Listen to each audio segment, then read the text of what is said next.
Assalamu alaikum wa rahmatullahi wa barakatuh. So first we'll, as usual, read the intention from Imam al-Haddad on the syllabus.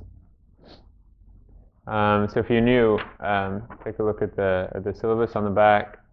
There's it's kind of a long Arabic thing, but then the way to pronounce it, the transliteration is right below it, so you can read from that too. Ya Fattahu. Sorry, and then if you two could share, right? Sorry about that. Ya Fattahu. Ya Alimu.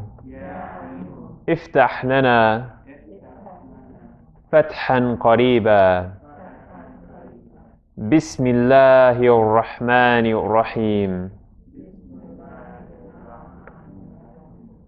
الحمد لله رب العالمين وصلى الله على سيدنا محمد وعلى آله وصحبه وسلم نويت التعلم والتعليم والتذكر والتذكير والنفع والانتفاع والإفادة والاستفادة والحث على التمسك بكتاب الله وسنة رسوله والدعاء إلى الهدى والدلالة على الخير وابتغاء وجه الله ومرضاته وقربه وثوابه سبحانه وتعالى. So now I just want to ask some questions to get us thinking about some things before we get started into the material. I'd like to go around and hear from everyone now, just returning to intentions now, why we're here. So I'd like to hear from everyone, why are you here? What's going on here? So I'll start myself. Why am I here? Why am I doing what I'm doing? Because I believe that first of all, I have this knowledge of the Arabic, and so I feel a responsibility to pass that knowledge on to others. And second of all, I believe that there's great reward in helping people understand religious knowledge, understand the Quran, and I want that reward. I'm not going to give up on that because I know that I'm in need of everything I can get in this world. This whole world is a vast farmland, and whatever we can grow, whatever we can pick up and harvest, we need to get that done in this life, and so that's why I'm here. I just want to remind everyone, just always be aware of your intentions, and then always also be aware of the balance that we have to find in life. That Allah has told us that this religion is a religion of balance, and it's very hard to forget that. It's very hard to find the balance between confidence in the knowledge that we do have and almost the uncomfortableness or the discomfort and the effort that it takes to acquire new knowledge. And it's easy to fall into one of the extremes, either to be satisfied with what we have and say, this is all I need, I'm set, you know, I got my knowledge, I got my 5 prayers I do, I know that's going to take me to Jannah. No, we can never really be satisfied. We can never really be sure of what we're missing out on and what Allah has in store for us and what we can be doing. But at the same time, it's also easy to overburden ourselves and take this class and that class and try to keep up on everything. And you know, this session and this course, this 15-week course, is it's not for everyone. It's not everyone is going to get all of the information in this course during this time. And I'm trying to go pretty quickly through the letters as well, so not all of it is going to come immediately, but the importance is to put everything in perspective, not be overburdened by things, but understand how we can learn what we can learn from things, and be able to take knowledge without feeling the weight of all this stuff that we need to learn, because it's true that many of the scholars have said that learning Arabic, or at least learning how to pronounce the Arabic, and specifically how to pronounce the Quran, including with all the different rules, so beyond just the alphabet, but knowing all the different rules of tajweed, many scholars have said this is an individual obligation upon every single Muslim. Meaning, if you're not working towards that, well, if you don't have that right now, and your life ends at this point, you're missing something, and you could potentially be held accountable for that.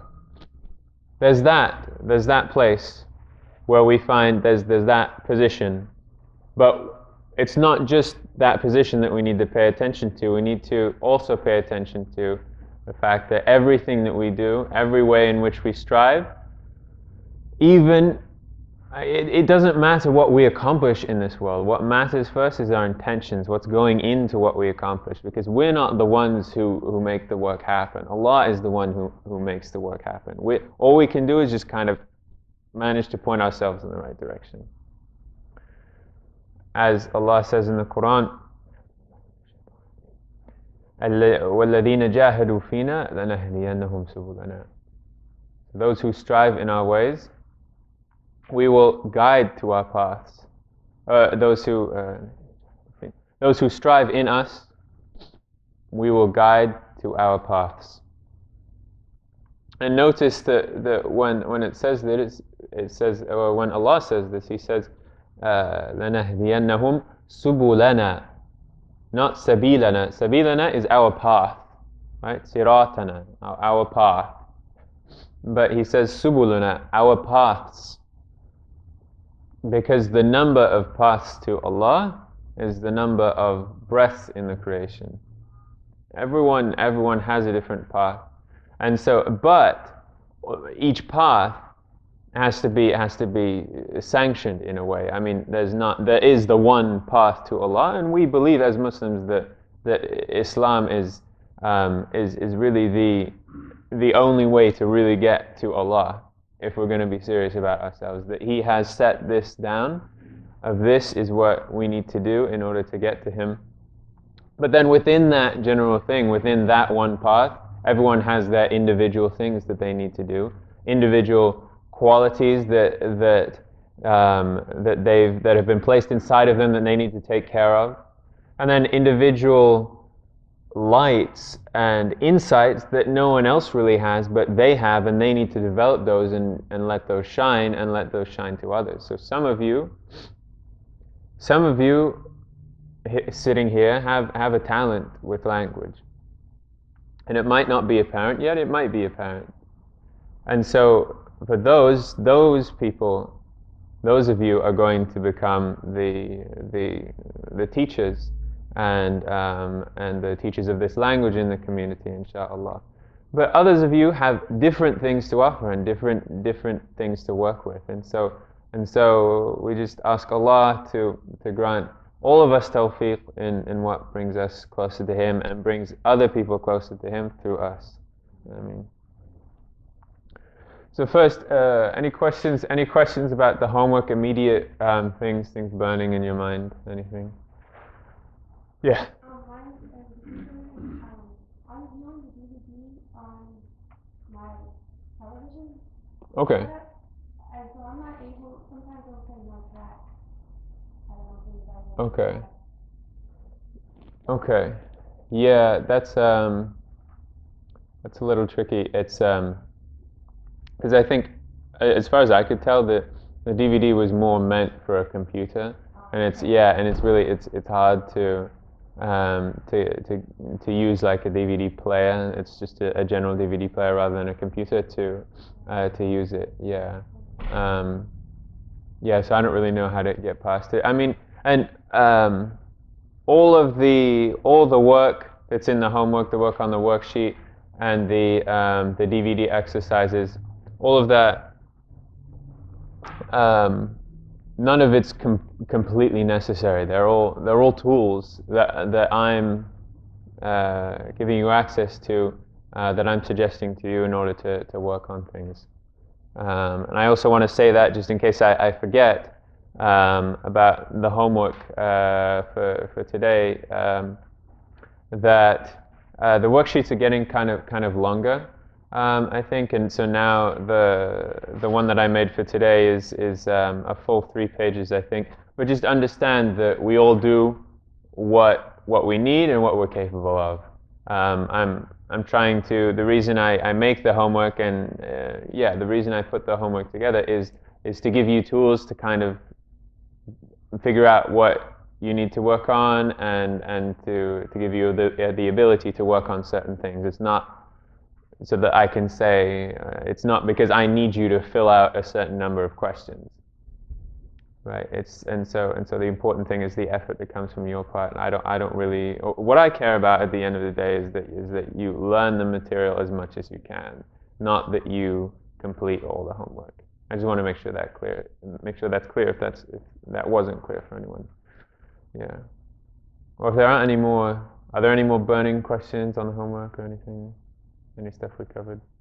If not, we'll go through a bit of review using these examples, then we'll get to the new material, inshallah. Okay, so first,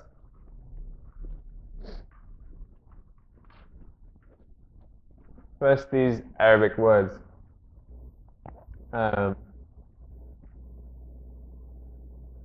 What's this? Anyone give it a try? The first word at the top. Yep. Good. تحتاج. Everyone, تحتاج. تحتاج. Remember, it's this one is a ha, right? Not just a simple ha, but a full throaty, like we're puffing in a mirror. Ha.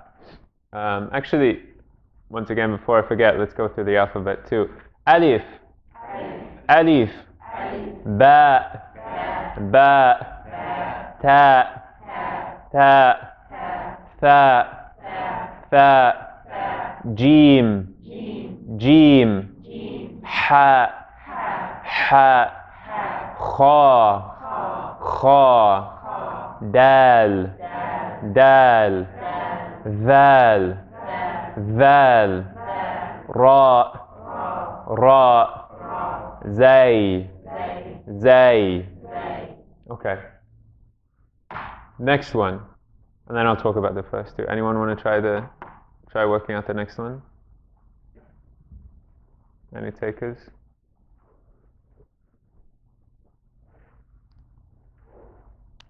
Okay. No? All right. I'll move these to the side here, just a minute.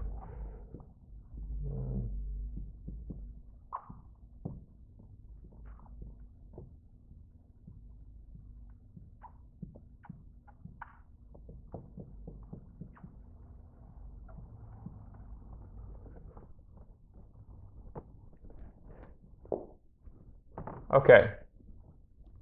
So what's the first symbol that we have? What's the first letter that we have? Good. Ba. What's the second letter? Ha. Good. Third letter? Wow. And then last letter? Val. And then between the ba and the ha is a dhamma. There we have it. Buhuz. Everyone. Buhuz. Buhuz. Okay, now. I'm not trying to trick you, but there's something funny that's going on here. In both of these, the ta and the ba isn't just starting on the line. One way we could write it would be to write it like, oh, this looks like a bad pen.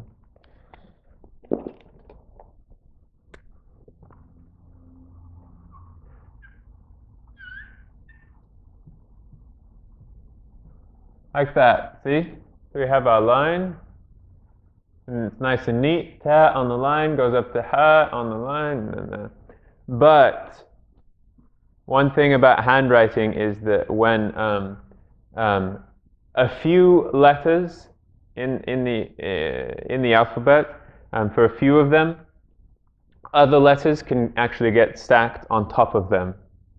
So this is what we're seeing here. We're seeing that we have a ha, and this form, jim, ha, kha. These letters for now, these are the only ones that, there are only few letters that work like this. But this general form of jim, ha, kha, these are the only letters so far that we know that we can stack other letters on top of. And basically any letter that connects to, like is coming before the jim, ha, and kha and connects to it, can be stacked on top of it, and you'll often see this in handwriting. I just want to expose you to this as well. So, does everyone see that the top of the ha pretty much becomes the line for what's coming before? You see that? So there's the ta, and then there's the ha.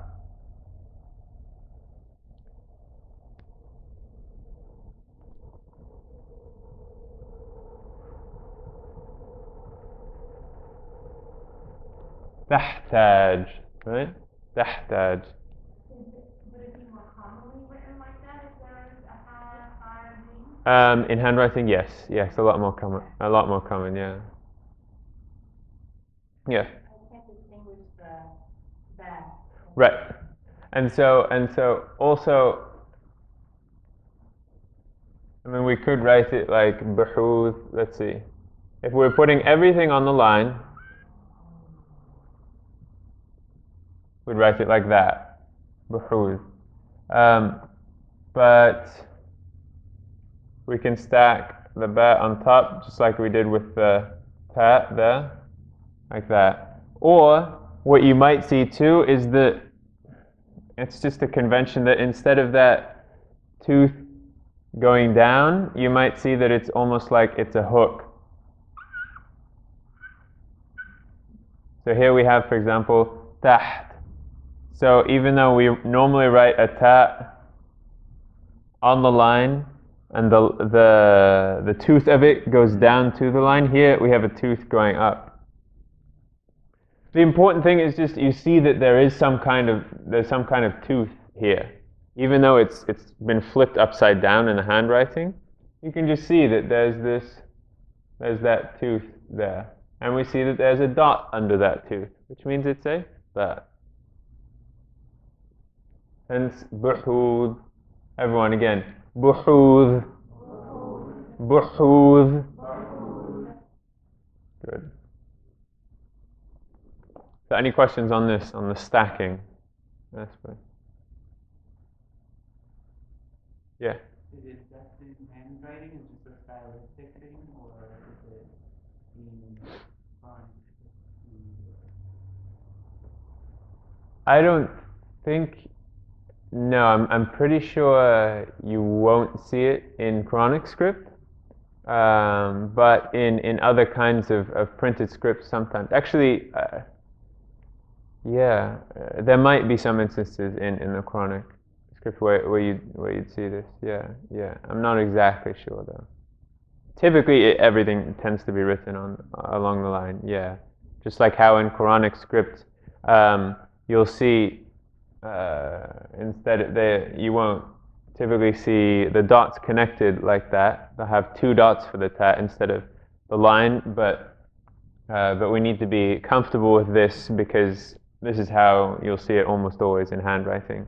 Same with stacking when someone's writing. So when someone's writing a verse of the Quran and they have experience with Arabic, or they're native Arabic speaker themselves, or spent time in the Arabic world, they'll typically write it stacking and won't think twice about it. They'll assume that you can decipher what they've written on the board with the stacking. That's why I'm giving it to you. Yeah. Okay.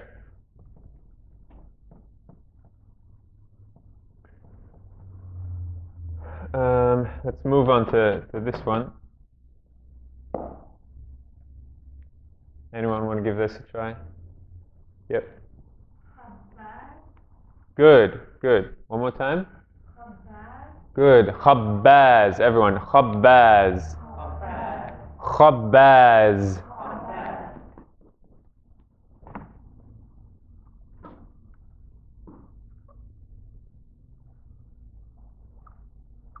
Okay. So we have khabbaz, but what's on the ba? Ashadda. Hence the ba is doubled. So instead of just, if we didn't have the shadda there, it would just be, everyone say this for me, khabaz. Khabaz. But when we do add the shadda, that doubles that letter. So it becomes khabbaz. Khabbaz. Khabbaz. Right. Also, if we think about the vowels here, we have an alif coming after the ba, but then we have a fatha coming after the kha. And since kha is kha, even in the name of the letter we don't call it kha, it's kha, which means that anytime alif or fatha comes after the kha, it's not going to sound a, it's going to sound a. Right? Kha, not kha, not khabbaz, khabbaz, Khalid. Right? Okay. Does shadda change the meaning of the word as opposed to it not having shadda? Yes, shadda can definitely change the meaning of the word. So, for example, a very common example is if you have a basic verb, if you have a basic verb in its basic form, and then you just add a shadda to the middle letter, you make that verb more transitive. I'll give you an example. Alima means to know. Alima. Allama, so now I've doubled the allama means to teach, so to make someone else know. Darasa, has anyone heard the word dars? Like, oh, there's going to be dars? Dars? How many people have heard this word before? Dars? Yeah, it's like halaqah. I mean, literally means lesson. Sometimes you hear this in Muslim communities. There'll be a dars after Fajr. Darasa means to study. Darasa means to study. But darrasa means to teach. Right. So if you add a shadda to one letter, that can mean it can completely change the meaning. Definitely. That's why it's important. Okay, and then finally this last example. First of all, what's this first symbol here? It's a hamza, right? It's a hamza on the seat of an alif. It's the seat of an alif, and then that hamza after it, after that hamza is coming a kasra, right? So we said before in Arabic, and indeed in the minds of the Arabs, how Arabs conceive language. You can't start any word. No word can start with a vowel. Always has to start with a consonant. And if it sounds like it's starting with a vowel, it's actually starting with a hamza, an sound, because you have your vocal cords closed first, and then you're making the sound come. So if we were to transliterate this, we could put the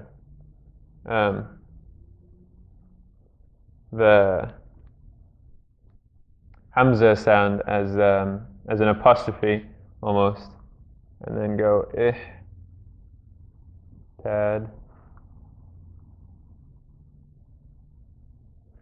But often you won't.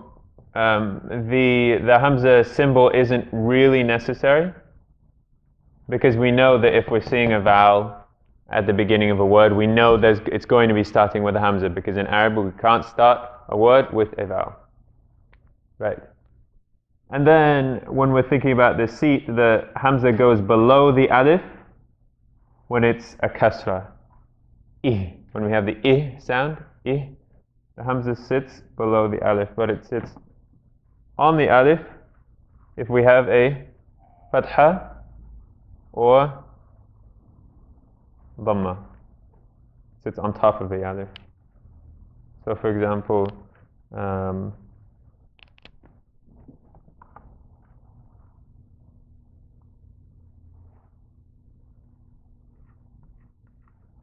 here we have ab, father, ab, right? And then made up word, ud. Right. Okay. Any questions about that? Yes.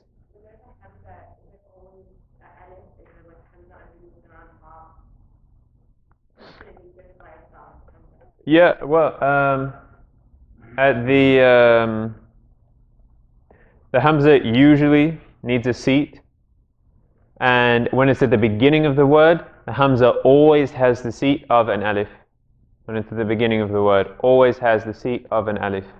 But it's when it's in the middle of the word or at the end, it can be sitting on the line, but it can also have a different seat, different vowels serve as seats, and those different seats, we'll be getting to them in a few weeks, inshallah. Yeah, good question. Right, so if we write the name of the letter ba out, we write that out, ba, it is like this, with the hamza sitting on the line. Ba. Everyone say for me. Ba. Ba. Similar to ra. Ra. Remember, it's not just ra, but ra. Ra. Ra.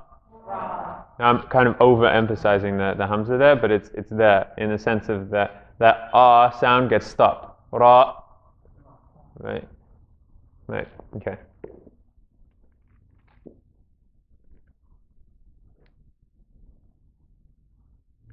So 4 letters to go over this week, inshallah.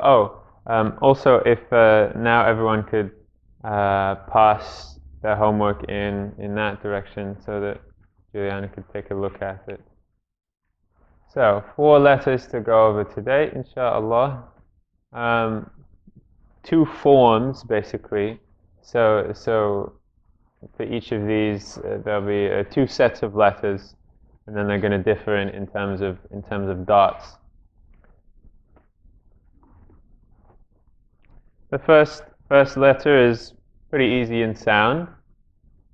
It's called the Siin. Everyone say for me, Siin. Siin. So this is just like a regular English S. Everyone say S. S. Yeah, so we have this sound in English too. the form of it now is, it's a beautiful letter actually. It has several different teeth, has a few teeth and a tail when it's at the, when it stands alone.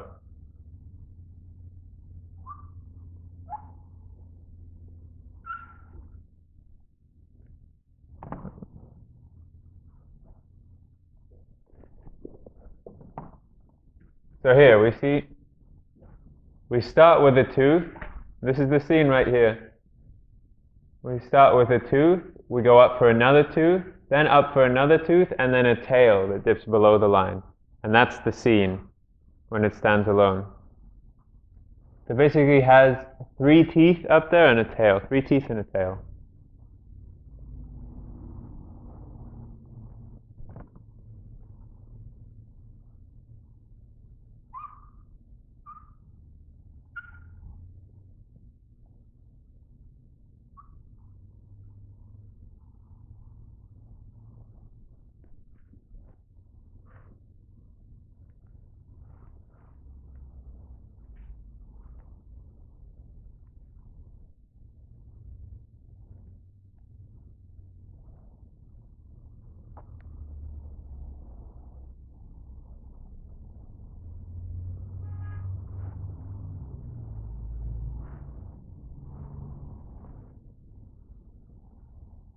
When it's at the beginning of a word,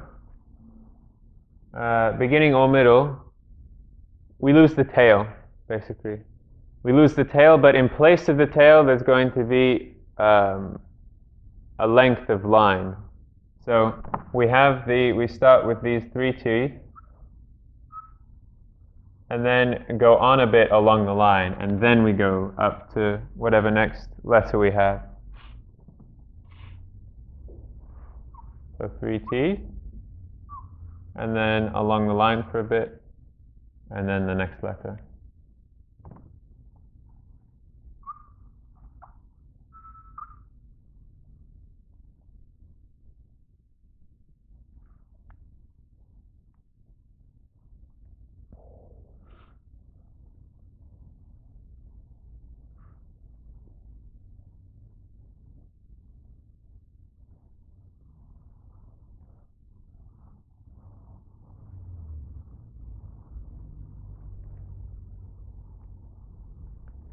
When it's in the middle, it's pretty straightforward.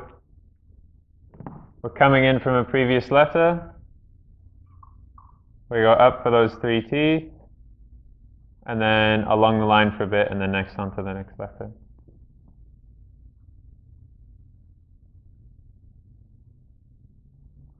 And make sure that there's this length along the line. That length should be about twice the length at least of what it takes to make the 3 teeth. So a reasonable length along the page too, along the line.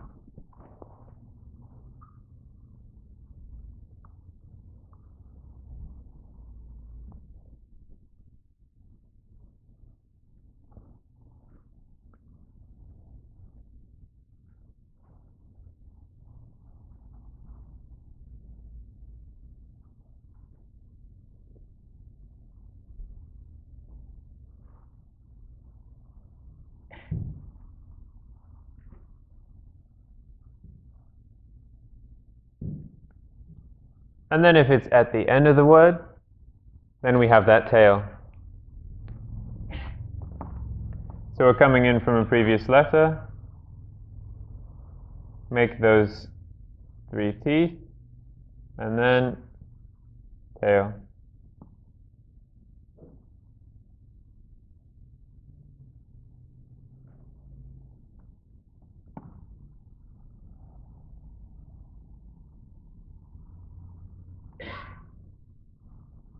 And this is the Siin. I'll be coming around now. Take a look at everyone. Okay, it's looking good. Now moving on to the, actually, yeah, let's do an example or 2.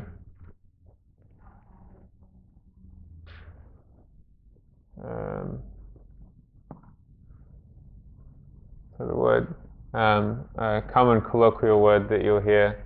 Someone wants you to stop, or like, that's enough.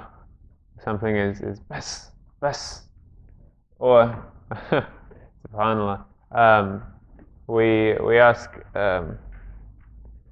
Allah to relieve all the people of Syria and all of the Muslims and everyone, everywhere, relieve them from oppression, everywhere in the world.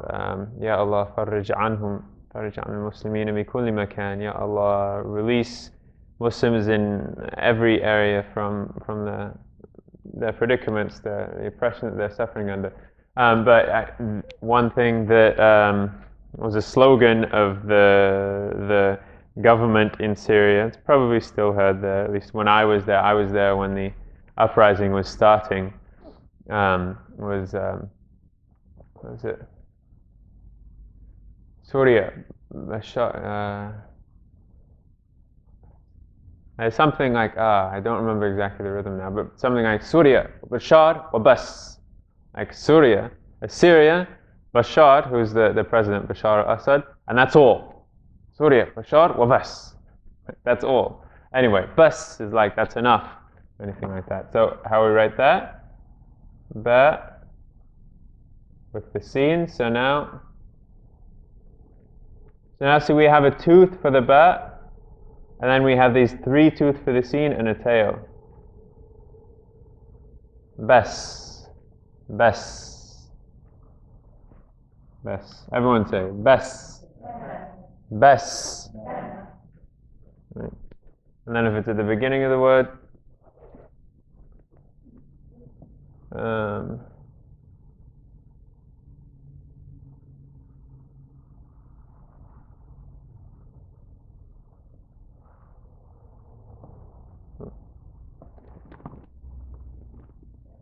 Saad. Everyone, Saad. Saad.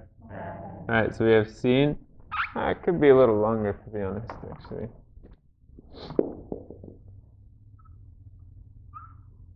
There we go.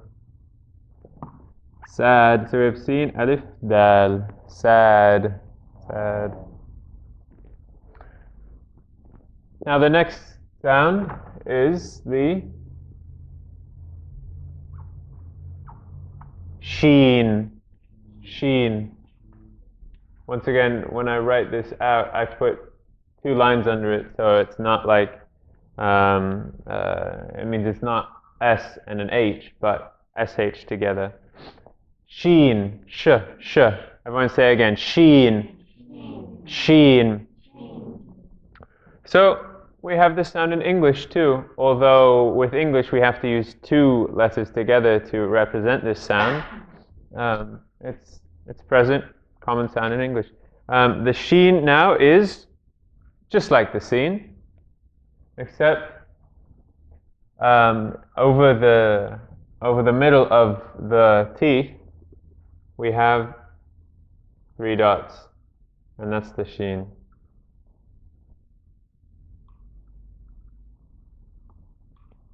And then once again, these 3 dots, just like the Tha, they can be connected to form a little hat there. And that's the Shiin. Siin, Shiin.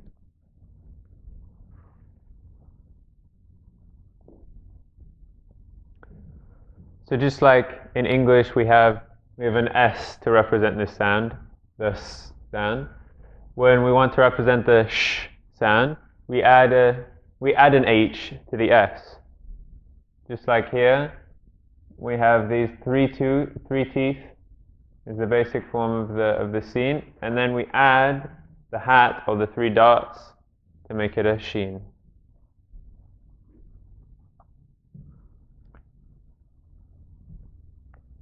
One important note too, that we said that the full form of the letter, the full form of the Shiin, is with these 3 dots here. So in the most formal, unstylized way, you'd see these 3 dots, and you'll see the 3 dots in the Quran.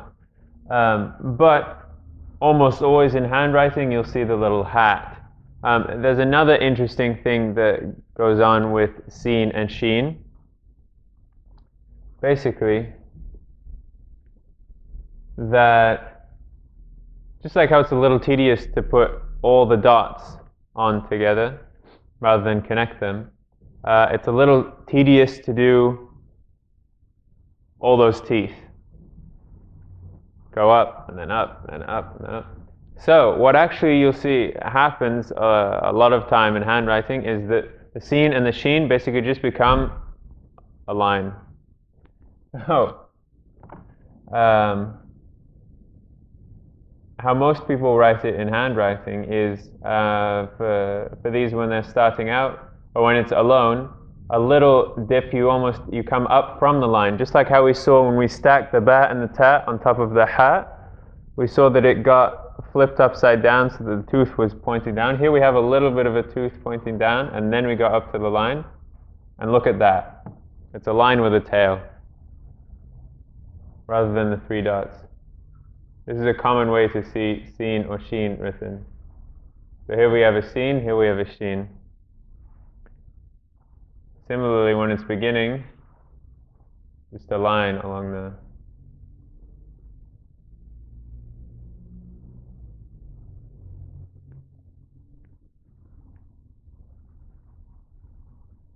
and this is the best one, when it's in the middle of the word. There we go, that's our Siin. And our Shiin?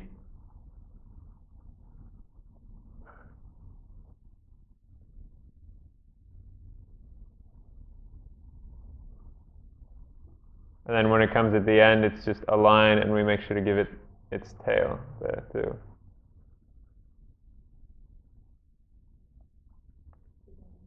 Yes. So in the significance of that line and alone and is that what's the significance of that? It's to start, just like how this begins with a tooth. It's just to start the letter. Yeah. It's a convention. Yeah, that you start going up to the line. Yeah, just a bit.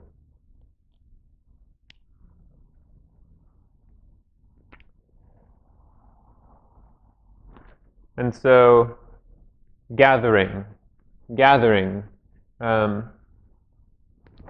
This is a word that's found in several places in the Quran. Is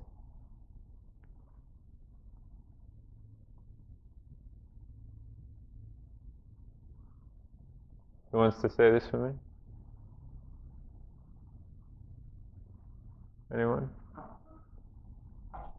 Okay. Right. I heard hasr first, which should be true, except we have. Right. So there we go. Everyone say for me. Hashr. Hashr. Hashr. Right.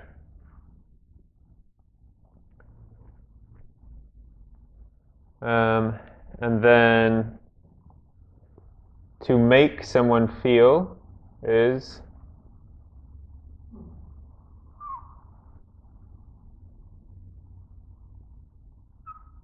or some form. I mean, there could be a more common word for this, but this basically means to make someone feel.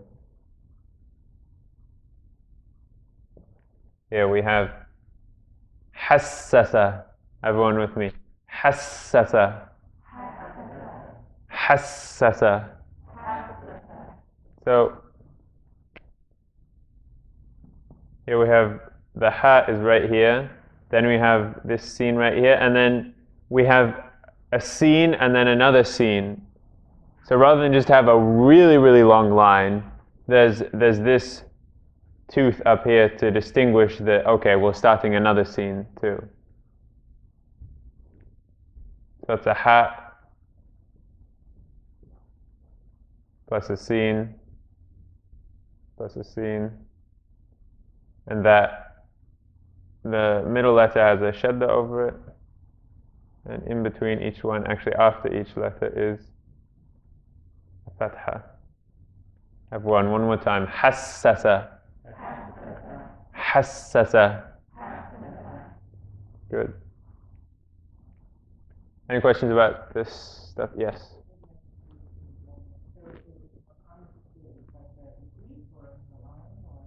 Yeah, it's more common in handwriting to see it as the line.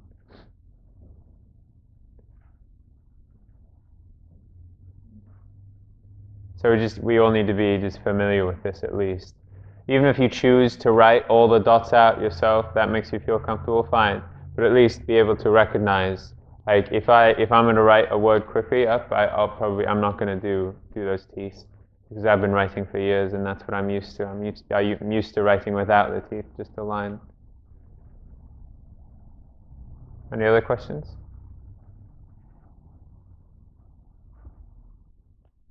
Okay.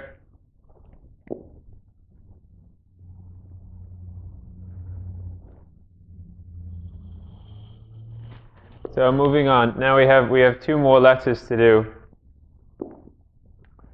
And these 2 letters are actually interesting letters. They're letters, the sounds aren't really present in English, but they almost are.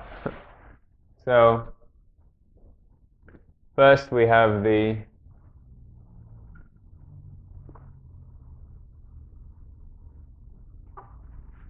Saad. Everyone say for me, Saad. Saad. Saad. So now today we're learning lowercase s, and we're learning uppercase, a capital S. Right? These are 2 different sounds. So if I say, we had actually here, down here I give the example of Siin, Alif, Daad. Everyone say for me, Saad. Saad. And this one is Saad. Saad. Everyone notice the difference there? There's a difference in the difference is in the letter itself, but the basic way to tell the difference is that you tell that the vowels around it kind of sound different. So the Saad is an emphatic letter which means, as we've spoken about before, just as we spoke about the kha and the ra, we say kha and we say ra, not kha and ra, because these are emphatic. When alif or fatha, and those are the vowels, the a vowel is the vowel that we notice the most change in. When we have alif or fatha, normally it sounds like what? A. Normally it sounds like a, but after the emphatic vowels, emphatic consonants, emphatic letters, it changes to, what does it sound like now? Ah, as in father, no longer a as in bat, but ah as in father. Like this one, Saad, Saad. So if we want to think technically about how to pronounce it too, the reason that the alif is being changed is because there's a change in the way that the tongue is really, in the way this is being said. It's not just that Siin and Saad are really the same letter, and they just, a lot of the times when we pronounce it as native English speakers, we just say Siin and Saad. We're not really changing the way we actually say this. But if I don't have a vowel over it, I'll say this one. This one sounds like s. This one sounds like. What's happening inside my mouth is that if you think about this being the bottom part of the mouth, so here are the teeth, right here. Here are the teeth, and this is the tongue right here. For the Siin, everyone go S, S. And if you feel inside your mouth, actually, just put at least one finger in there. S, S, S. What's happening is that you're putting your tongue on your bottom teeth like that, or close to them. That's what's happening. This is the Siin. This is what's going on with the Siin right here. S, S, S. With the Saad, and indeed with all of the emphatic letters, the reason that this changes the way that the vowel around it sounds is because the tongue in the middle is expanded, it's puffed up. So we have Siin and we have Saad, Saad. When you learn to actually pronounce these letters correctly, you actually feel that the tongue is filling more of the mouth up. Siin, Saad, Siin, Saad. Everyone try that for me. Siin, Siin, Saad, Saad. So normally this can take a lot of people. It takes even years to develop this, to actually say these correctly. And for a lot of us native speakers, we might not be able to completely pronounce it correctly. But we can think right now. Think of the tongue filling up the mouth. So like saying an S sound, but the tongue is filling up the mouth. So everyone just say a basic S sound. Okay, now try to think of the tongue filling up the mouth, and it will sound like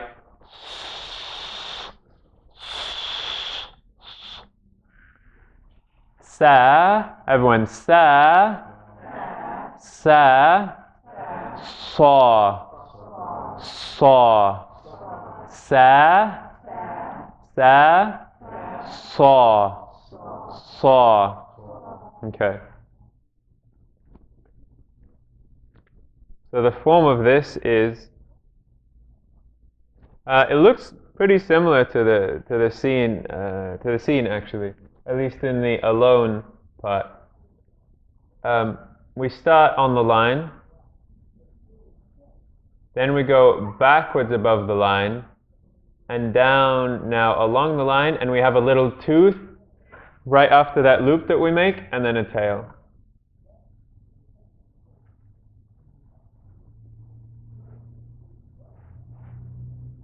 So its basic form is that there's a loop there formed going backwards and then a tail.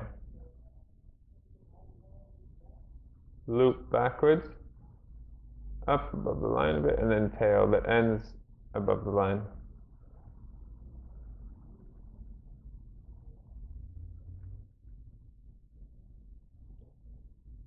And remember that this isn't, look closely at how I wrote it. It isn't completely like it isn't like a circle. It's thinner on the left side and rounder on the right side. Or it's more of a point on the right side and rounder on the more of a point on the left side, rounder on the right side.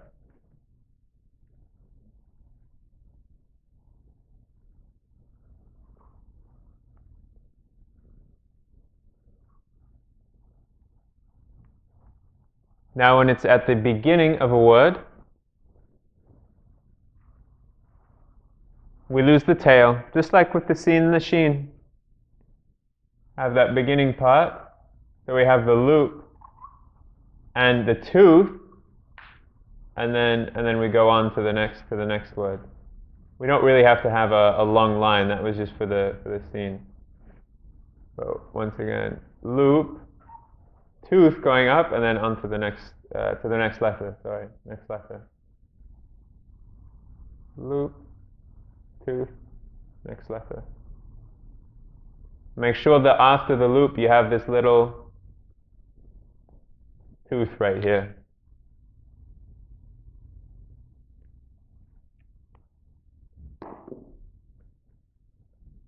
Some people you might see starting a little below the line, almost like that.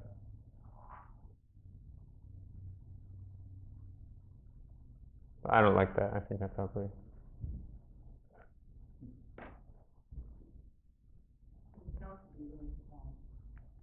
Yeah, it's a pretty small tail. Yeah. I mean, if you make it, let's see, make it a little taller. Yeah, it just looks a little ugly to me, but fine. Whatever you like.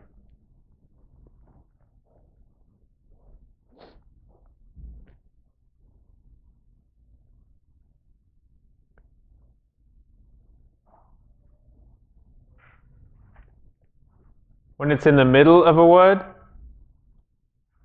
we're coming in from a previous letter, we go a ways along the line and then make that loop back, and then the tail. So one more time, we're coming in from a previous letter, we go along the line a ways, make a loop back, then retrace that line along the line of the page, and then we'll tail and go on. So we end up once again in the middle of a word with a loop and a little tooth. Sorry, did I say tail before?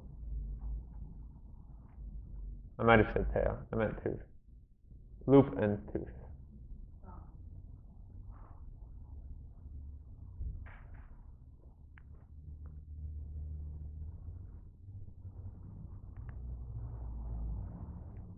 So it's almost like a little tail wagging up there. Almost looks like a fish, don't you think? Yeah. A fish head? Yeah. Can you do the middle one? Yeah.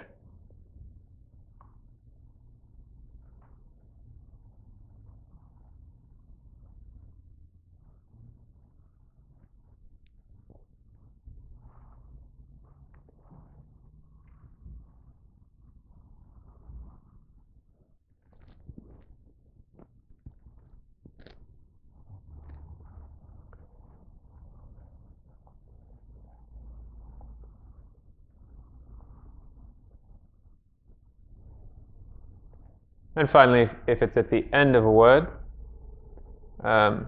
instead of right after when we make that tooth and going on to the next letter, we'll have the tail again along the line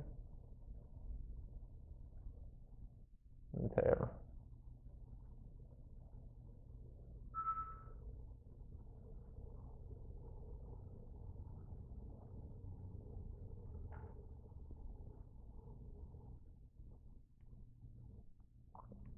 Okay. So for an example, we can just write the letter of write the name of this letter, which is, that's what it looks like right there. Everyone say it. Saad. Saad. So when it begins the word here, we see there are two essential parts to this letter. There's that loop, rounder on the right, narrower on the left. We have a loop and a tooth here. Even though it's still kind of small, there's still a little tooth that goes up after the loop. And then we go on to the other. Saad. Saad. And then, let's see. Peace. A lot of these words I just kind of make up, by the way, just as an example. Anyway. Peace. Everyone say for me. Peace. Peace. Yeah. It can be tricky, putting a ya and then a saad. Peace. Peace. But yeah, you get the idea. So, finally, and this is the last material we'll get to. We don't have to go over any extra symbols or anything today. Alhamdulillah. Is the this one.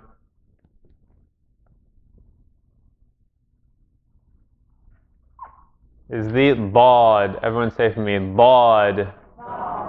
Daad. Daad. So, we've learnt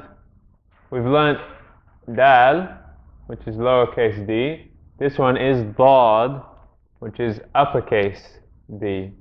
Now, we said that just like how we have lowercase s and uppercase s, this is kind of similar in that we have the d and then we have a more emphatic ba, but the sound that actually is making, I mean, it's helpful to begin with to think of it just like with the Siin, with the dal. Everyone say da, da, da, da. Let's see. Here we go. Here's the top of the mouth here. I could straighten. There we go. top of the mouth. So here are the teeth. Right here are the teeth. And then tongue is in here. What's happening for da is right there. Da, da, da. It's touching the back of the front teeth on the top. Back of the front top teeth.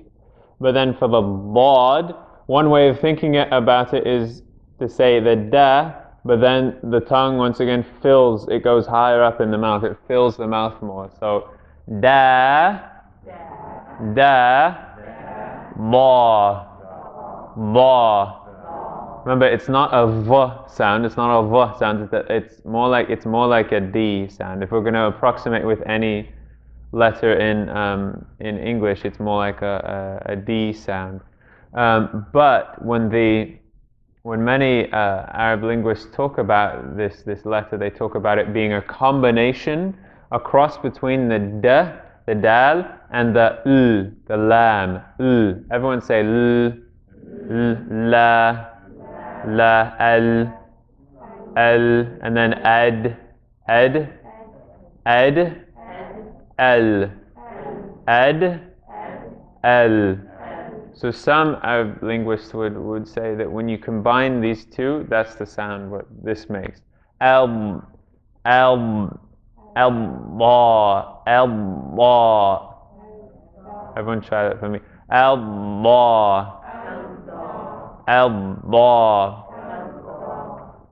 A lot of theoretical stuff. I mean, that's where, once again, this is one of the trickiest sounds in the Arabic language, and I don't claim to completely pronounce it correctly. I mean, I've been told by native Arabic speakers that I pronounce it quite well, but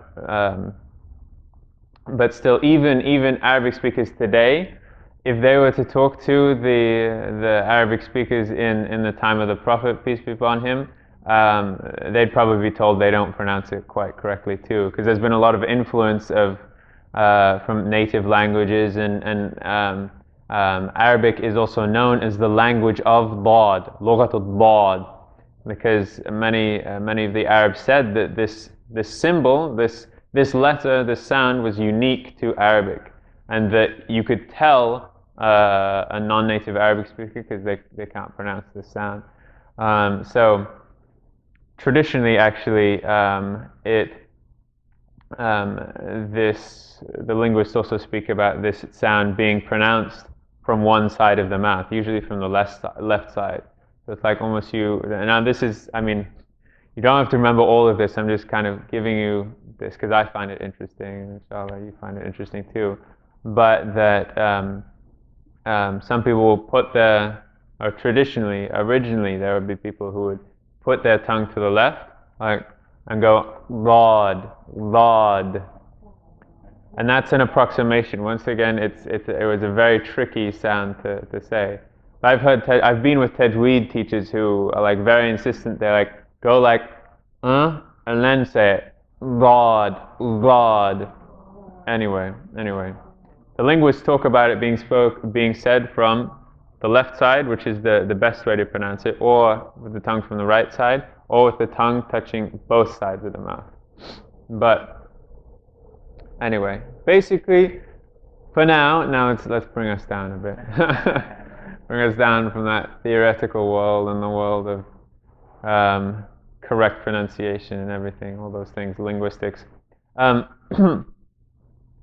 It's like a D, only when alif is around it, alif or fatha, it becomes ah, right? And this is the sound that we have at the end of Surah Al-Fatiha. وَلَا-ضَالِّينَ. Everyone. وَلَا-ضَالِّينَ. Right. If we were to say وَلَا-دَالِّينَ, that means it means almost the opposite. Ad-dallin are the ones who have strayed. Actually, the ones who have gone astray themselves. Ad-dalin, ad-dal is someone who guides, or it's a guiding thing. So really complete opposite meaning. Guiding versus going astray. Guiding is dalin, going astray, dallin.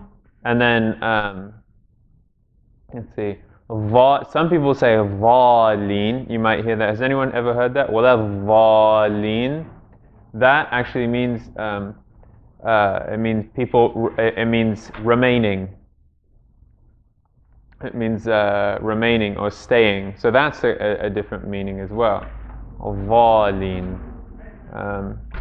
Some people even say it. I don't know. There are many different ways, many different mistakes that people people make when making this word. But once again, وَلَا ضَالِّينَ.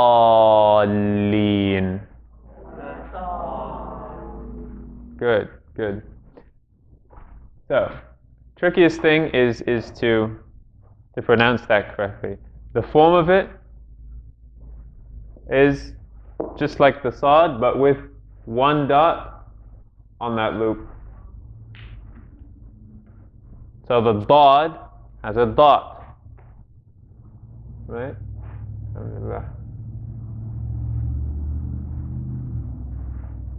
Just one dot.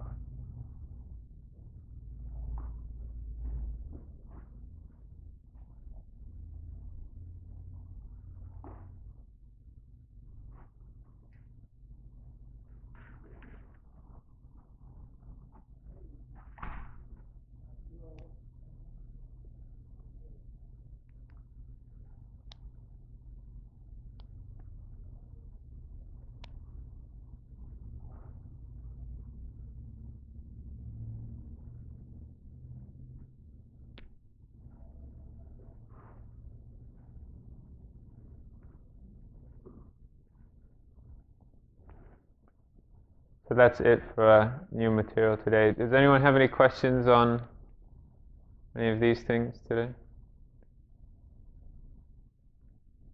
Okay? Yes. Okay. I was hoping to get away with that. Yeah, fine. Alhamdulillah. Let's see.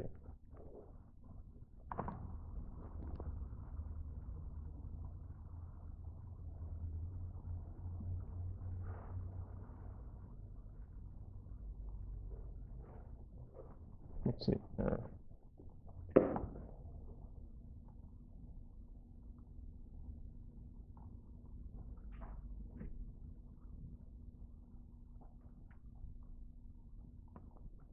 So this one. Everyone say for me, Bajij. Bajij. Right. Now, you see, I just did this kind of without thinking. I wrote it out, and you'll notice that the way that, since I've been writing for several years, the way that I did it was stacking the Daad on top of the Jeen. I could, if I were writing to, or like teaching elementary school children, then I might be writing it like that, with everything on the line, just all perfectly like that. But since the Daad can connect to the Jeen, then things that can connect to Jeen, Ha, Kha can get stacked on top of them. Yeah.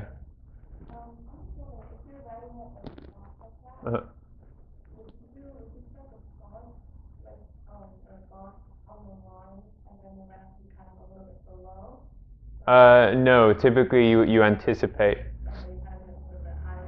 Yeah, yeah, you would start everything higher rather than rather than starting something on the line, then putting the rest below the line. Yeah, yeah. The crazy thing happens when you have lots of different things stacked on top of each other. I mean, that's like, say for example, if we just made up the long word bahajjaja, we could have ba stacked on top of a ha stuck bahajjaja. There we go.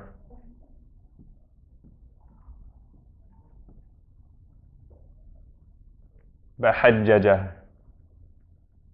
Yeah. And here's our line, see? So we started the ba like way above the line, because we stacked that on top of a ha, and that on top of a jim, and then that on top of another jim, which is possible. But for now, let's not look at that. Let's pronounce dajij. Dajij. right? And one more example with it being in the end.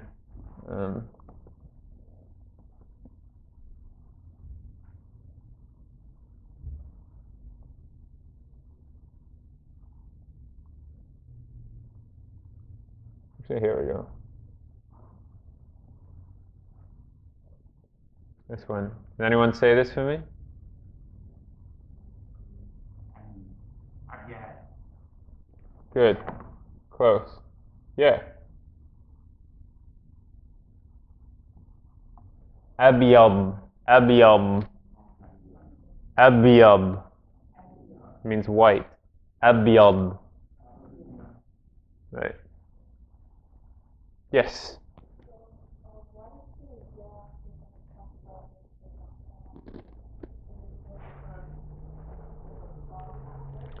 Was the ya with a kasra? Well, first of all, what's on top of the ya? Is it a kasra? It's on top of the ya, right? Rather than below the ya.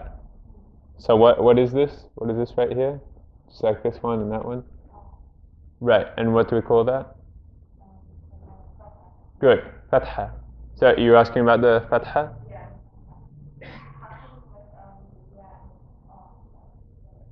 Right, because it's being, I mean, the best way to pronounce it would be like abyal, but the Daad is kind of affecting it, because we're anticipating saying the Daad. So you hear it almost as like abyal, almost as like ya. But that's because we're going into the Daad, and so it's being affected that way. Abyal. Yes.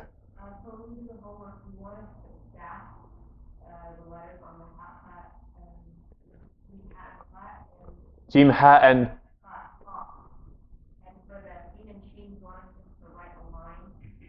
whatever you're comfortable with. The important thing for me is just that you recognize that when you see things being stacked, you can decipher it. When you see Siin and Shiin written as a line, you can decipher it. You know what's going on there. It might be best right now to go ahead and write the teeth out for the Siin and the Shiin. Typically, beginning students are more comfortable with that. Just like not thinking about doing the stacking, just putting everything on the line for now. That's fine. But then if you do want to go ahead and just do stacking and do Siin and Shiin as it's a line right away, that's completely acceptable too. Yeah. Okay. Okay, so now we'll have a bit of practice, review, reinforcement, inshallah, with Rihanna. So if we could, yeah, I guess I'll do the conclusion.